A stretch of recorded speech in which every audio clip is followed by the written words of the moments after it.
বিদ্যা শিক্ষা লাভ করে ভগবান শ্রীকৃষ্ণ মথুরায় এসে উপস্থিত হয়েছেন। ছাদের উপর বসে বসে চিন্তা করছেন, আমি যখন বৃন্দাবন থেকে আসছিলাম তখন গোপীদের কাছে কথা দিয়েছিলাম আগামী পরশুদিন আমি যাব। আর পরশুদিন বলে এখন 3 মাস পার হয়ে গেছে, 90 দিন। 3 দিনের কথা বলে 3 মাস পার হয়ে গেছে, 90 দিন। আমার সেই প্রিয় নর্ম সখীগণ তারা তো এতদিন ধরে বাড়িতে ফিরে যায় নাই। ওই এক কাপড় পরেই আছে, যে কাপড়টা নিয়ে বেরিয়ে আসছিল ওই কাপড় পরেই আসে, আর বনে বনে ঘুরে বেড়াচ্ছে। ক্ষুধা লাগলে একটু বনের ফল টল খায় আর ওই বনের মধ্যে থাকে।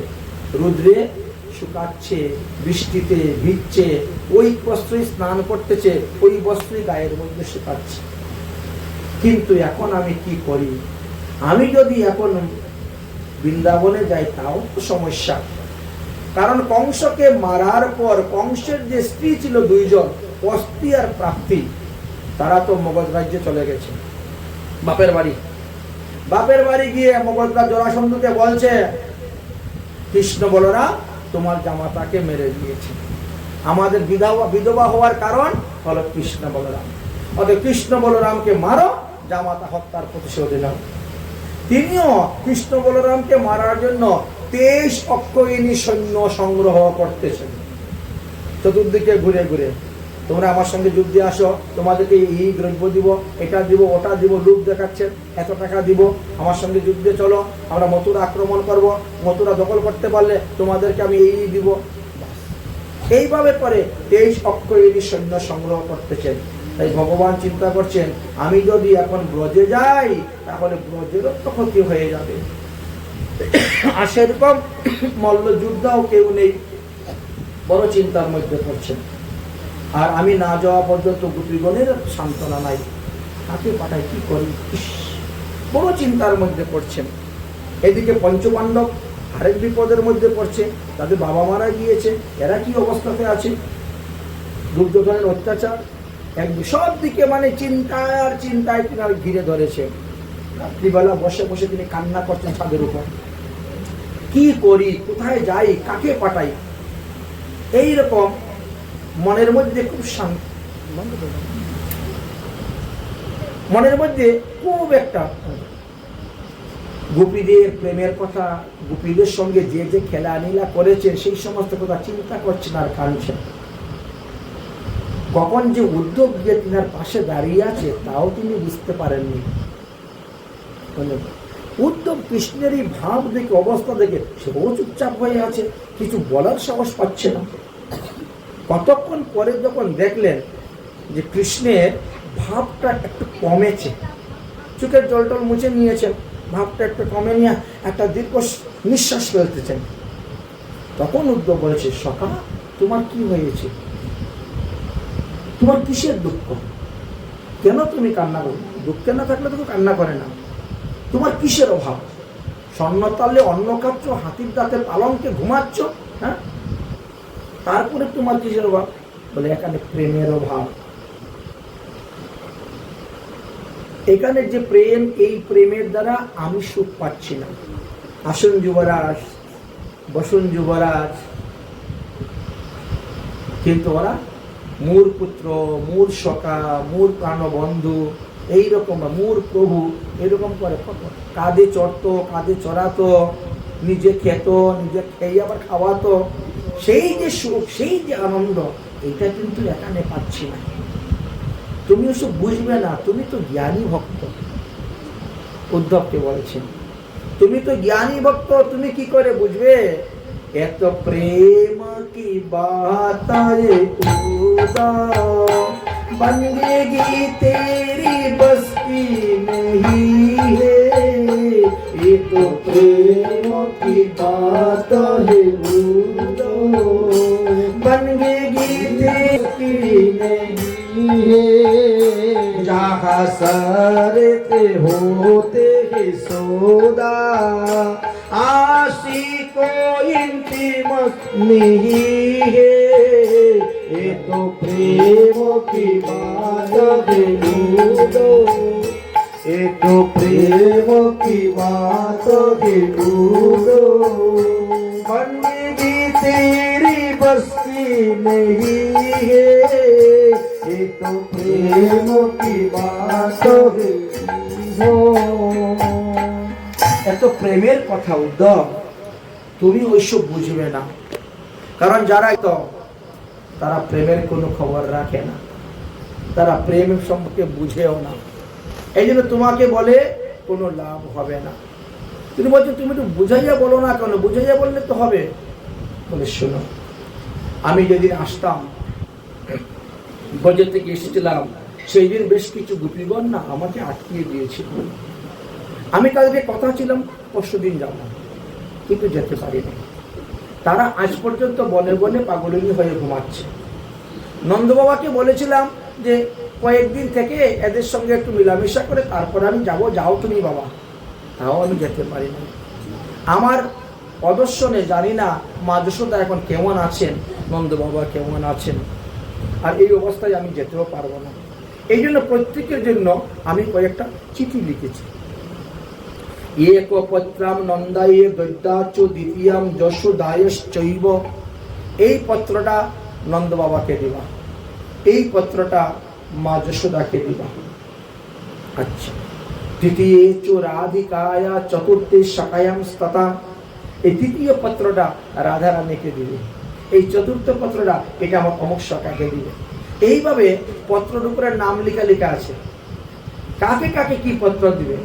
ভগবান তিনি তিনার প্রেমের ভাষার মাধ্যমে সবকিছু লিখে দিয়েছেন, এই জন্য পত্রটা দিয়েছেন। দেখো উদ্ধব, তোমাকে দেখতে না আমার মতন, একই রকম চেহারা। উদ্ধব আর কৃষ্ণ যদি একসঙ্গে কোথাও যায়, তাহলে কে উদ্ধব আর কে কৃষ্ণ বুঝা বড় ভাব, উপায় নিচ্ছি না। এই জন্য বলছেন তোমার আর আমার চেহারা দেখতে একই রকম।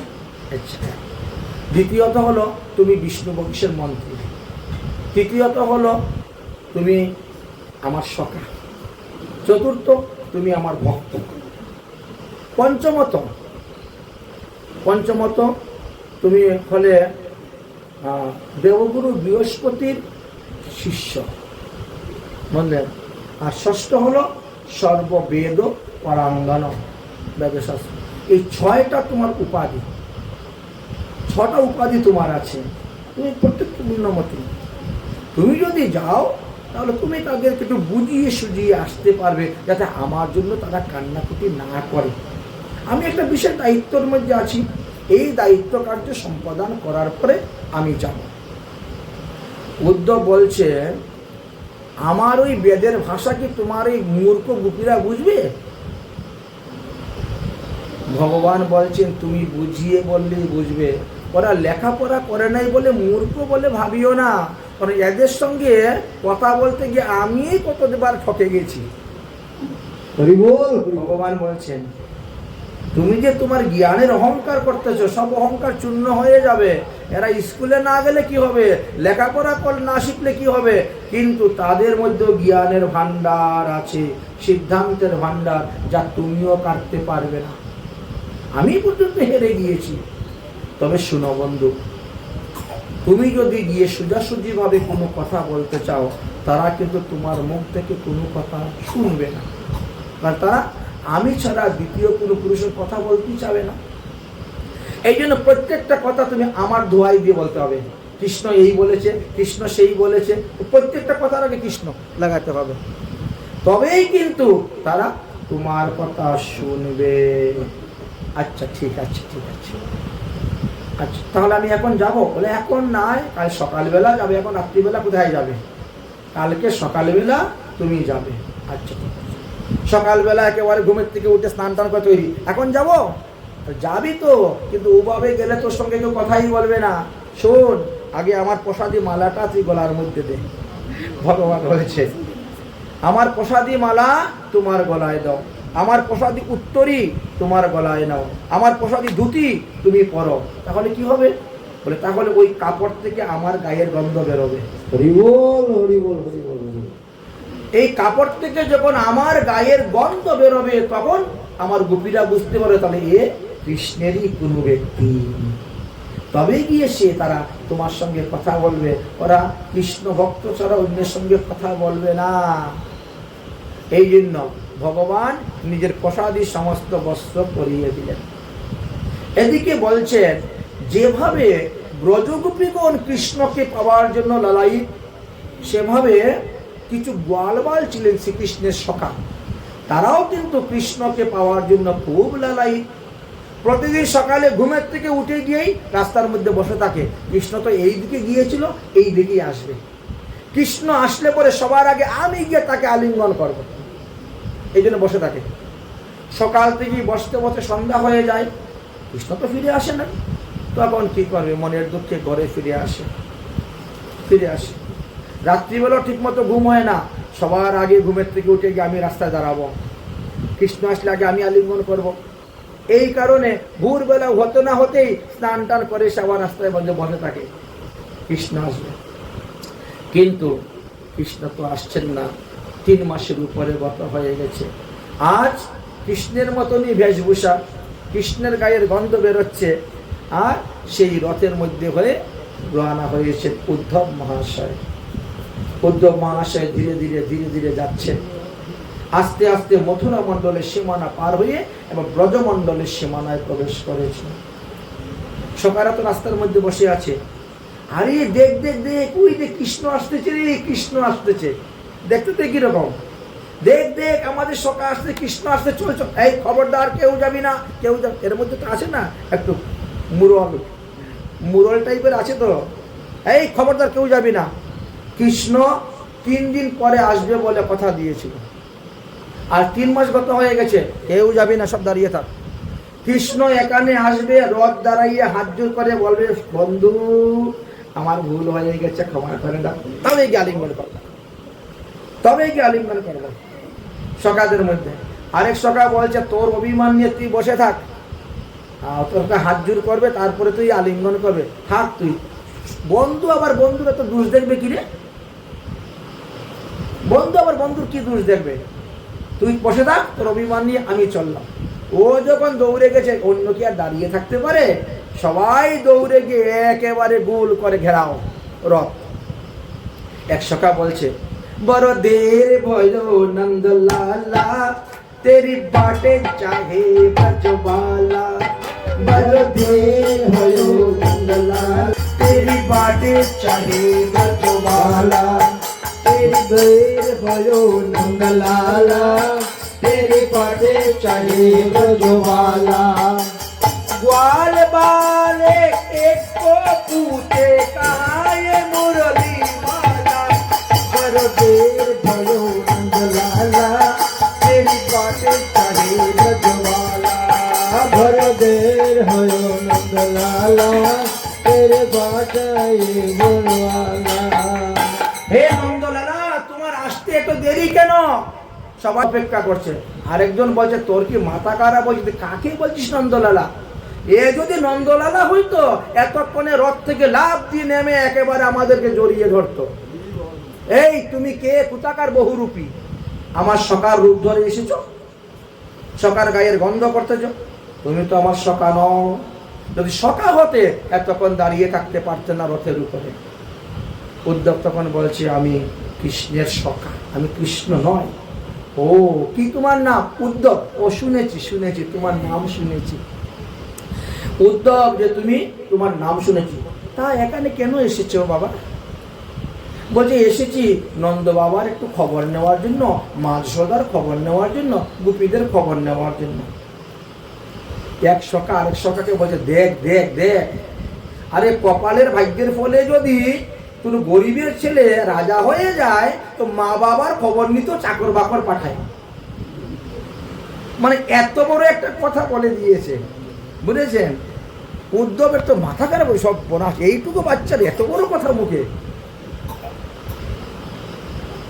গরিবের ছেলে যদি ভাগ্যবশে রাজা হয়ে যায়, তো মা বাবার খবর নিতেও চাকর বাকর পাঠায়। জ্ঞানের সিঁড়ি প্রথমেই ভেঙে গিয়েছে, বুঝেছেন? উদ্ধব কিছু মনে করলেন না। উদ্ধব বললেন যে, হ্যাঁ বলতেই পারে, তারা কৃষ্ণের সখা, বলতেই পারে। আচ্ছা তোমরা বলো তো, এই নন্দ বাবার ঘরটা কোথায়? এটা তো কোনোদিন আসেন নাই, বলেছে এই জীবনের প্রথম গিয়েছেন বলে। নন্দ বাবার ঘরটা কোথায়? নন্দ বাবার ঘর এই যে একটা জলের ক্যানেল দেখতেছ না, জলের নালা, এই নালাটা যেখান থেকে উৎপত্তি হয়েছে ওখানে নন্দ বাবার ঘর। তার মানে কৃষ্ণকে মথুরায় রেখে আসার পরে নন্দ বাবা মা যশোদা যে কান্না করেছিলেন, ওই কান্নার এই জলধারা উদ্ধব মহাশয় রওনা হয়েছেন। ধীরে ধীরে ধীরে ধীরে যাচ্ছেন, ব্রজের শোভা দর্শন করে করে যাচ্ছেন। তারপরে গিয়ে উপস্থিত হয়েছে, সন্ধ্যা হয়ে গেছে। সন্ধ্যার সময় গিয়ে উপস্থিত হয়েছেন, গিয়ে নন্দ বাবার ঘরে ঢুকেছেন। দেখেন মা যশোদা একদিকে বসে মালা জপ করতেছেন, আর নন্দ বাবা আরেক দিকে বসে মালা জপ করতেছেন। কোনো কথাবার্তা নেই, একেবারে নীরব নিস্তব্ধ। হঠাৎ করে গিয়ে কিভাবে কথা বলা যায় কারোর সঙ্গে, উদ্ধব কি করছে, জয় শ্রীকৃষ্ণ বলে একটা ধ্বনি দিয়েছেন। ধ্বনি শুনেই একেবারে কেঁপে উঠে গেছেন যেন মা যশোদা, হাত থেকে মালাটা পড়ে গেছে, এমন ভাবে কেঁপে গেছেন। আরে কে কে এত জোরে চিৎকার করে কথা বলছো? আমি কত কষ্ট করে গোপালকে এই মাত্র ননি মাখন খাওয়াইয়ে ঘুম পাতিয়েছি, আর তুমি এত জোরে চিৎকার করতেছ? উদ্ধব বলে, কি ব্যাপার, আমি তো কৃষ্ণকে মথুরায় রেখে আসলাম, আর তিনি বলছেন এখন মাখন ননি খাওয়াইয়ে ঘুম পাড়িয়েছেন। ব্যাপারটা ওটা হলো স্ফূর্তি, মা যশোদার স্ফূর্তি। স্ফূর্তিতে দেখছেন কৃষ্ণ আসছে, তিনি খাওয়াচ্ছেন, তিনি ঘুম পাতাচ্ছেন। যাই হোক, ঘরের মধ্যে উঁকি মেরে দেখে বিছনা তো খালি, বিছনার মধ্যে কিছুই নেই। আচ্ছা, এবার বসেছেন। নন্দ বাবা তো চিনে ফেলেছেন, নন্দ বাবার সঙ্গে তো আগে দেখা হয়ে গেছিল ওখানে, এই জন্য চিনেছেন। নন্দ বাবা তখন পাশের বাড়ি বলছেন, ওগো আমরা বাড়িতে অতিথি এসেছে, একটু রাত্রিবেলা একটা খাওয়া দাওয়ার ব্যবস্থা করে দিও। তো বলে, ব্যাপার কি, খাওয়া দাওয়া করে না নাকি? আমার খাওয়ার জন্য অন্য বাড়ি থাকার খাওয়ার ব্যবস্থা কেন? কেন আমি আপনাদের সঙ্গে খাবো?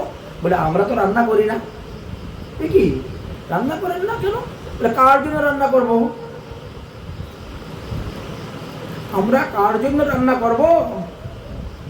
যে কৃষ্ণের জন্য রান্না করতাম সেই কৃষ্ণকে তো নিজের হাতে মথুরায় দিয়ে চলে এসেছি, তো আমাদের জন্য রান্না করে কি লাভ? নন্দ বাবার কথা শুনে তিনার জ্ঞানের সিঁড়ি দ্বিতীয় ভেঙে গেছে। মানে জ্ঞানী ভক্তরা কখনো ভগবানকে ভোগ লাগাইয়া খায় না, তারা ওইসব বুঝে না। রান্না করে গিয়ে দেখেন চুলার মধ্যে মাকড়সার জালে ভর্তি। কি দেখলাম? এক একটা দেখতেছেন আর এক একটা সিঁড়ি কিনার ভাঙতেছে জ্ঞানের। এখন কি বলে সান্ত্বনা দিবে নন্দ বাবাকে, আর কি বলে সান্ত্বনা দিবে মা যশোদাকে?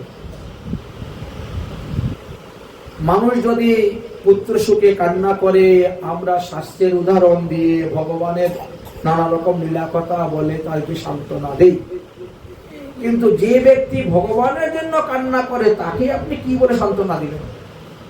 আপনি কি বলে উদাহরণ দিবেন? তাই এত বড় জ্ঞানের সাগর হওয়া সত্ত্বেও তিনি আর কোথায় কোনো উত্তর খুঁজে পেলেন না। শেষে তিনি একটা কথাই বললেন, যে আপনারা যাকে পুত্র রূপে ভেবে কান্না করতেছেন সেই কৃষ্ণ তো ভগবান, পরমেশ্বর, পরমাত্মা, পরম ব্রহ্ম। আসলে পরম ব্রহ্ম কখনো কারো পুত্র হয় না। পরম ব্রহ্ম পরম ব্রহ্মই থাকেন, কিন্তু মা যশোদার কাছে এটা বিকল না, নন্দ বাবার কাছে এটা বিকল না।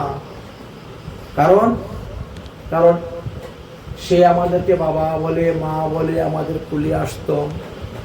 আমরা যদি তাকে মুখে তুলে না দিতাম সে খেতই না। আমরা যখন খেতে বসতাম আমাদের সঙ্গে খেত।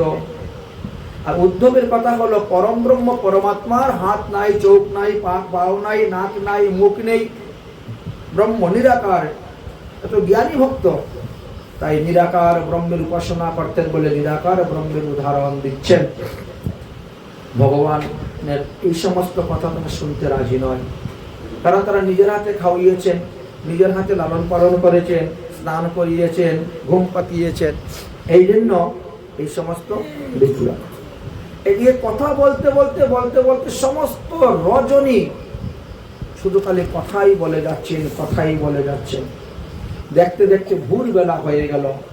কি বলে যে সান্ত্বনা দেবেন খুঁজে পাচ্ছেন না। ভোরবেলা হঠাৎ দেখা যায় গোপীগণের মুখ থেকে একটি গানের আওয়াজ আসতেছে। গোপীগণ ভোরবেলা দধি মন্থন করতেছে আর তারা গান গাচ্ছে। কি বলে? গোবিন্দ চলিয়া গোপাল চলিয়া, গোবিন্দ চলিয়া গোপাল চলিয়া, গোবিন্দ চলিয়া গোপাল চলিয়া, গোবিন্দ চলিয়া গোপাল চলিয়া, মেরে মুরলীধর মাধব তোরা চলিয়া, মেরি মুরলীধর মাধব তোরা চলিয়া, গোবিন্দ চলিয়া গোপাল চলিয়া, গোবিন্দ চলিয়া গোপাল চলিয়া। এত পরম সুরে এই ধ্বনি শ্রবণ করার পর উদ্ধব মনে মনে চিন্তা করলেন, তাহলে এরাই মনে হয় শ্রীকৃষ্ণের প্রিয়সী। গোবিন্দকে দেখতে না পেয়ে বিরহে আতুর কাতুর হয়ে তারা এই সুরে ডাকতেছে, কান্না করছে। কিন্তু এদেরকে তো আমার দেখা দরকার, এদেরকে তো চিঠি দিতে হবে আমাকে। তাই তিনি কি করলেন? কৃষ্ণ কথা বন্ধ করে দিয়ে স্নান করতে গেলেন। স্নান করে আহ্নিক করলেন, আর আহ্নিক করে তিনি সূর্যার্ঘ দেওয়ার জন্য সূর্যদেবকে জল দিতে গিয়েছেন। সূর্যদেবকে যখন জল দিতে গিয়েছেন আর তখন গোপীরা দেখে ফেলেছে। গোপীরা দেখে দেখ দেখ কৃষ্ণ এসেছে, কৃষ্ণ এসেছে বলে পরাপট করে লুকিয়ে গেছে, আড়ালে আড়ালে লুকিয়ে গেছেন। উদ্ধব এক নজর মাত্র দেখেছেন, আর দেখতে পান নাই। জলের ঘটিটা ঘরে রেখে এসে আর গোপীদেরকে দেখতে পাচ্ছেন না। এবার চিঠিগুলা তো নিয়ে এসে চিঠিগুলা দিবেন, কিন্তু কাউকে দেখতে পাচ্ছেন না। এক বৃদ্ধ লোককে জিজ্ঞাসা করলেন, আচ্ছা বলেন তো এখানে শ্রীকৃষ্ণের প্রিয়সীরা কোথায় থাকেন? বৃদ্ধ লোকটা বলছে, আপনার কি মাথা খারাপ হয়েছে? কৃষ্ণ তো এখানে বিয়েই করে নাই, তো প্রিয়সী কোথার থেকে আসবে? এ তো উদ্ধব আরো চিন্তায় পড়ে গেছে। কৃষ্ণ বললেন যে আমার প্রিয়সীগণকে চিঠি দিও, আর এই বৃদ্ধ বুড়া বলছে বিয়েই করে নাই, কৃষ্ণ তো প্রিয়সী কোথার থেকে আসবে? এখন কি করা যাচ্ছে? তো এইভাবে আর দু তিনজনকে জিজ্ঞাসা সময় একই কথা বলে। তার মধ্যে একজন বলেন, হ্যাঁ কৃষ্ণ বিয়ে না করলেও কৃষ্ণকে বেশ কিছু গোপীগণ প্রাণপতিরূপে ভালোবাসত। তারা এতটাই কৃষ্ণকে ভালোবাসতেও যে কৃষ্ণ যেদিন মথুরায় গিয়েছে সেদিন থেকে তারা আর গৃহে ফিরে আসে নাই। তারা ওই বনের মধ্যে পাগলনির মতন ঘুরে বেড়াচ্ছে, ঘুরে বেড়াচ্ছে, ঘুরে বেড়াচ্ছে। তাহলে কোন বনে গোপীগণ আছে, আমি সেই বনে যাব তাদেরকে দর্শন করার জন্য। তাদের সঙ্গে আমার কিছু কাজ আছে, ভগবান কয়েকটা চিঠি দিয়েছেন তাদেরকে দেওয়ার জন্য। ঠিক আছে, রাস্তা দেখিয়ে দিলেন। এবার রওনা হয়েছে। গিয়ে দেখেন বনের মধ্যে গোপীগণ সব বিরহ অবস্থায় তারা পড়ে আছেন, কান্না করতেছেন। উদ্ধবকে দেখে তারাও কৃষ্ণ মনে করেছিলেন, দৌড়ে এসে একেবারে ঘিরে ফেলেছিলেন। ধরেন নাই, মানে দূরে দূরে ঘিরে ফেলেছেন। ঘিরে তারপরে দেখলেন যে এত কৃষ্ণ নয়। তারপরে জিজ্ঞাসা করলেন, পরিচয় করলেন উদ্ধব। ও আমরা শুনেছি শ্রীরাম সুদামের মুখে আমরা শুনেছি যে মথুরাতে কৃষ্ণের একজন সখা আছে, নাম তার উদ্ধব। তাহলে তুমি হলে সেই উদ্ধব? হ্যাঁ। তাহলে এখানে কেন এসেছো? বলে আপনাদেরকে কিছু চিঠি দেওয়ার জন্য। গোবিন্দ শ্রীকৃষ্ণ চিঠি দিয়েছেন। যখন চিঠিটা বের করে দিয়েছেন, চিঠিটা শুধু খালি মাথায় নিয়েছেন, এমনি তারা কান্না শুরু করে দিয়েছেন। তারা তো লেখাপড়া জানে না, কিন্তু ভাবটা এমন ছিল যে কৃষ্ণ এখনো আমাকে মনে রেখেছেন। সেই যে ভাব, চিঠিটা মাথায় নেওয়ার সঙ্গে সঙ্গেই তাদের কান্না শুরু হয়ে গেছে। একটা নতুন মানুষ এসেছে, জানা নাই, শোনা নাই, চিনা নাই, তার সামনে কৃষ্ণের কথা বললে কান্না করব, সে আবার কি ভাববেন না ভাবে, একটু ভাবেন, একটুকু লজ্জাবোধ করেন নাই। তারা কিছুক্ষণ পরে যখন ভাব উপশমন হলো, তখন জিজ্ঞাসা করছেন, আচ্ছা আপনাদের মধ্যে রাধা রানীকে, একটা স্পেশাল চিঠি আছে দেওয়ার জন্য, আপনাদের মধ্যে রাধা রানীকে বলুন, আমি তিনাকে ওই একটা চিঠি দিব। তখন গোপীরা দেখাচ্ছেন, ওই দেখেন একা একা বিরোহিনী বসে আছেন, উনি হলেন বিশ্বভানুনন্দিনী শ্রীমতী রাধা রানী। তখন তিনি আস্তে আস্তে যাচ্ছেন রাধা রানীর কাছে চিঠি দিলেন। ঠিক ওই সময়ে একটা ভ্রমর, ওই রাধা রানীর পায়েকে পদ্মফুল মনে করে, রাধা রানীর চরণকে পদ্মফুল মনে করে। পদ্মফুলের মধ্যে যেমন ভ্রমর বসে ফুলের মধ্যে, ওইভাবে রাধা রানীর চরণের মধ্যে বসতে যাচ্ছে। আর উদ্ধব যাচ্ছে রাধা রানীকে প্রণাম করে চিঠিটা দিবে। রাধা রানী কিন্তু উদ্ধবকে দেখানো নাই, উদ্ধব যে আসছে একথাও শুনেননি। তো তিনি আর বিরহ ভাবে ভাবাবিষ্ট হয়ে ভ্রমরের সঙ্গে কথা বলছেন, এই ষটপদী, তুই আমার পা ছুবি না, আমাকে প্রণাম করবি না। উদ্ধব ভয় পেয়ে গেছে, আমি তো ষটপদী, জানলেন কেমন করে, মানে 6টা উপাধি, এই জন্য ষটপদী। আর ভ্রমরের 6টা পা, এই জন্য ভ্রমরকে ষটপদী বলা হচ্ছে। বলছেন এক জায়গায় আর শুনতেছি আরেক জায়গায়, খবরদার তুই আমাকে ছুবি না, তুই হলে চুরের মহাচুর, তুই যেমন কালো তোর বন্ধুও কালো। আচ্ছা কৃষ্ণ আর উদ্ধব তো দেখতে কি রকম, ওটাও কালো সেটাও কালো। তুই হলে ডবল চুর, না হলে সিঙ্গেল চুরের সঙ্গে বন্ধুত্ব করতে পারিস। একজন দুষ্ট লোক যদি আরেকজনের সঙ্গে বন্ধুত্ব করতে চায়, তাহলে তাকে ডবল দুষ্ট না হলে সিঙ্গেল দুষ্টের সঙ্গে বন্ধুত্ব করতে পারবে না, বুঝেছেন? এইভাবে অনেক কথা ভ্রমরের সঙ্গে কথা বলতেছেন, ভ্রমরের সঙ্গে এইভাবে কথা বলতেছেন। তারপরে ভ্রমরের যে শুষ্ণু আছে, শুষ্ণুর মধ্যে হলুদ রঙের, যে ফুলের মধ্যে মধু কেলে পরে হলুদ রঙের একটা কেশরের দাগ লেগে যায়, ওই সমস্ত দাগকে কেন্দ্র করেও তিনি অনেক কথা বলেছেন। রাধারানী বলছে, খবরদার, তোর বন্ধু পর্যন্ত আমার পা ধরতে সাহস পেত না, আর তুই আসছিস আমার চরণ ধরতে। আমি যখন অভিমান করতাম, অভিমান করলে পরে তোর বন্ধু এসে আমার পায়ের নিচে বসে কি বলতো, চাহো মুখ তুলি রাই, চাহো মুখ তুলি, পরশিতে চাই তোমার চরণের ধুলি। আমার চরণ ধুলি নিতে গেলে আমার আদেশ নিত, আর তোর আদেশ নাই, ফাদেশ নাই, কিছু নাই, এসে আমার পায়ে ধরে প্রণাম করবি, খবরদার করবি না। উদ্ধব তো বড় চিন্তার মধ্যে পড়ে গেছে। উনি কিন্তু ওনার আবেশে ভ্রমরের সঙ্গে কথা বলতেছেন, আর ইনি মনে করতে সর্বনাশ, আমাকে দেখে সবকিছু বলতেছেন, এইভাবে তিনি মনে করতেছেন। রাধারানী এইভাবে কথা বলতে ভ্রমরটা চলে গেছে।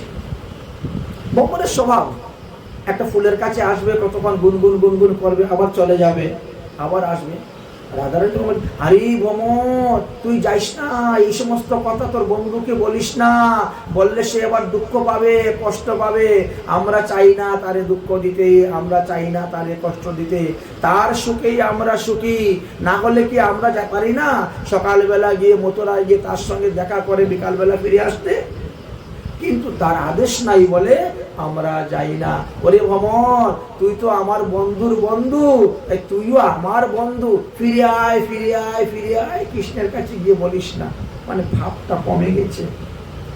কিছুক্ষণ পরে দেখা যায় ভ্রমর আবার ফিরে চলে এসেছে। রাধারানী এখন খুশি, আনন্দিত। তাহলে তুই আমার বন্ধু, তুই আমার বন্ধুর মতো কাজ করবি, তুই কিন্তু কৃষ্ণ যেটাতে দুঃখ উৎপন্ন হয় সেই কথা বলতে যাবে না। এই যে আমরা যে গোপীগণ যে বিরহ অবস্থায় আছি, এই বিরহ অবস্থার কথা তুই বলতে যাইস না, কারণ আমরা তো নারী বলে অবলা বলে সহ্য করে নিচ্ছি রে, অন্য কেউ পারবে না এই বিরহ সহ্য করতে। অতএব কৃষ্ণকে তুই বলিস না। এইভাবে বলতে যখন তিনার ভাব একটু কমলো, তখন উদ্ধব রাধারানীর চরণে প্রণাম করলেন এবং চিঠি দিলেন। সমস্ত গোপীগণ এসে উপস্থিত হয়েছে, রাধারানীর সঙ্গে কথাবার্তা হলো। এইবার ভগবানের লীলাভূমি দর্শন করার জন্য তিনি উদ্ধব বেরিয়ে গেলেন। আজ প্রেমী ভক্তদের সঙ্গ হয়েছে তো, প্রেমী ভক্তদের সঙ্গ করতে করতে করতে করতে উদ্ধবের যত জ্ঞানের সিঁড়ি ছিল সব ভেঙে গিয়েছে। উদ্ধব আদি নিজেও একজন প্রেমী ভক্ত হয়ে গেছেন, আর প্রেমী ভক্ত হয়ে তিনি শ্রীকৃষ্ণের সমস্ত লীলাভূমি দর্শন করতে শুরু করেছেন। এইভাবে দর্শন করতে করতে করতে করতে 10 মাস। বলেছিলেন কি সকালবেলা যাব, গোপীদেরকে চিঠিপত্র দিয়ে নিমন্ত্রণ দিয়া বিকালবেলা ফিরে চলে আসবো, অথচ 10 মাস গত হয়ে গেল। 10 মাস পরে উদ্ধব বলছেন এবার আমি যেতে হবে, সংবাদটা গিয়ে পৌঁছাতে হবে, দিতে হবে। তখন কৃষ্ণ যাহা যাহা খেতে ভালোবাসতেন ওই সমস্ত দ্রব্য তারা নিজের হাতে তৈরি করে দিচ্ছে কৃষ্ণকে দেওয়ার জন্য। নন্দ বাবা, মা যশোদা থেকে আরম্ভ করে যত যত গোপগোপীগণ আছেন, কৃষ্ণ যখন যা খেতে ভালোবাসত সব তৈরি করে দিয়েছেন। একটা রথের মধ্যে করে উদ্ধব মহাশয় সমস্ত দ্রব্য নিয়ে রওনা হয়েছেন। ভগবান শ্রীকৃষ্ণ ছাদের উপর থেকে দেখতেছেন উদ্ধব আসতেছে। উদ্ধবের সেই আর জ্ঞান নেই, সেই জ্ঞানের সিঁড়ি নেই, সে প্রেমী ভক্ত হয়েছে। রাধা নাম কীর্তন করতে করতে, রাধা নাম জপ করতে করতে সে আসতেছে। রাধা রানীর নাম জপ করে করে, রাধা রানীর নাম কীর্তন করে করে আসতেছে। আজ ভগবান খুব সন্তুষ্ট হয়ে গেছেন, আর সোনায় সোহাগা হয়ে গেছে। অর্থাৎ একজন জ্ঞানী ভক্ত, প্রেমী ভক্ত হয়েছে, তাই ভগবানের খুব আনন্দ। যখন দেখছেন উদ্ধব আসতেছে, ভগবান উপর থেকে, ছাদের থেকে দৌড়ে সিঁড়ি বেয়ে নেমেছেন, নেমে দৌড়ে গিয়েছেন সখাকে ধরে আলিঙ্গন করবেন। উদ্ধব রথ থেকে নামতে না নামতেই সবার আগে কৃষ্ণ গিয়ে তাকে আলিঙ্গন করেছেন, কারণ সে প্রেমী ভক্ত হয়ে গেছে। এই জন্য উদ্ধব তখন এক ঝাটকা মেরে কৃষ্ণকে ছাড়িয়ে দিয়েছে, এক ঝাটকা দিয়ে কৃষ্ণকে ছাড়িয়ে দিয়েছেন। ছাড়িয়ে দিয়ে কি বলেন, তোমার মতো স্বার্থপর মানুষ আমি দেখি না। ভগবান তো এতেই আনন্দ সন্তুষ্ট। মান করে না, গালি দিচ্ছে তো, কেন বন্ধু? বলে তুমি এখানে স্বর্ণকালে অন্ন খাচ্ছ, আর রাজার পোশাক পরছ, হ্যাঁ, সোনার পালঙ্কে ঘুমাচ্ছ, আর তারা আজকে 4 মাস, কত 4 মাস, 10 মাস, আর এদিকে চলে যাবে 14 মাস। 14 মাস ধরে তারা বনে বনে ঘুরে বেড়াচ্ছে, এক কাপড় পরে, কত জায়গায় ছিটে গেছে, ফেটে গেছে তার নেই। ফলের মলমূলকে জীবন ধারণ করছে, ফলমূলকে, আর তুমি এখানে বসে আছো, অন্ন খাচ্ছ। চলো এখন তুমি আমার সঙ্গে ব্রজে চলো, আমি তাদেরকে কথা দিয়েছি তোমাকে নিয়ে যাব ব্রজে। বলে ভগবানকে ধরেছে। একবার ব্রজে চলো, ব্রজের সকা দিনে 2-এর মতো, একবার ব্রজে চলো, ব্রজের সকা দিনে 2-এর মতো, তোমার মনে লাগে তো থাকবে সে তাই, নইলে আসবে দ্রুত। তোমার মনে লাগে তো থাকবে সে তাই, আসবে ফিরে দ্রুত। একবার ব্রজে চলো, ব্রজের দিনে 2-এর মতো, একবার ব্রজে চলো, ব্রজের দিনে 2-এর মতো। যদি বলো শ্যাম শ্রী যমুনা পার্কে মনে হবে, যদি বলো শ্যাম শ্রী যমুনা পার হবে কেমনে, যদি বলো শ্যাম শ্রী যমুনা পার্কে মনে হবে, হবে যদি বলো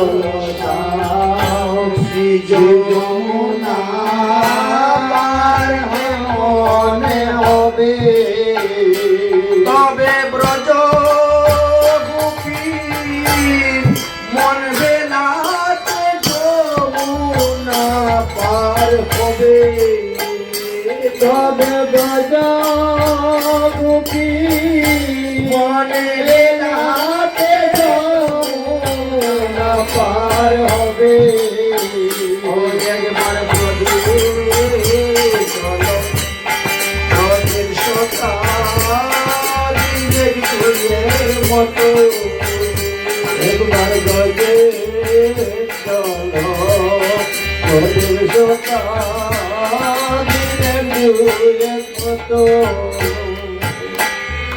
যদি বলো শাম চলতে চরণ ধুলায় ধূসর হবে